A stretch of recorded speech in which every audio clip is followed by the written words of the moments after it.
This is not just a Football Manager save. This is a story of a new up-and-coming manager. Michael Gostkowski left his small Yorkshire hometown at 16, nothing more than a rucksack, a strained relationship with his family, and a determination to escape a future that felt predetermined.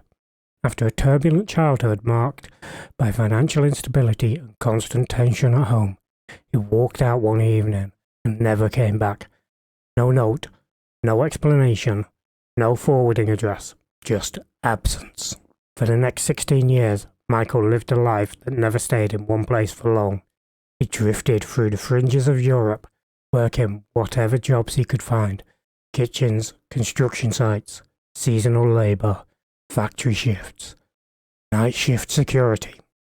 Work that paid the bills but offered no permanence.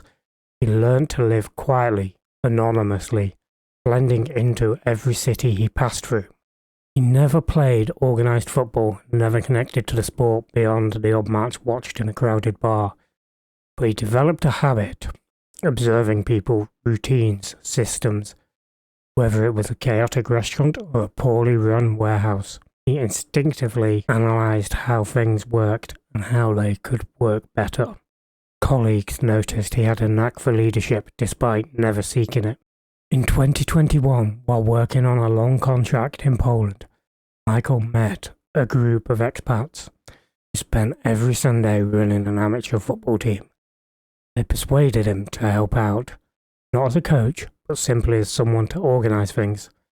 What began as arranging lifts and equipment soon evolved into handling training plans, opposition notes, and matchday logistics. He approached it with the same analytic precision he'd used for every job, and the team unexpectedly improved. That small success lit a spark he couldn't quite ignore.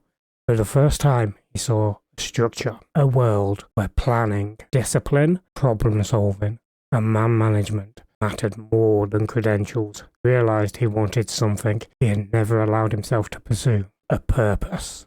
Through 2022 to 2025, he saved money, watched matches obsessively, read coaching books, studied tactics online, and tracked lower league clubs across Europe. Still, he never took any badges, never worked in an academy, never held a playing career. No one in professional football knew his name. By early 2025, the drifting life had lost its appeal. After 16 years away, he returned quietly to England, under the radar, with no family contact and no clear plan, just a conviction that management was his path. On the 22nd of September 2025, a 32-year-old Michael Gostkowski finally surfaced. No qualifications, no experience, no network, only a patched-together CV, a reputation that didn't exist, and a belief that someone, somewhere, might give him a chance. A complete unknown, ready to start a career from absolute zero. This is the start of the Journeyman.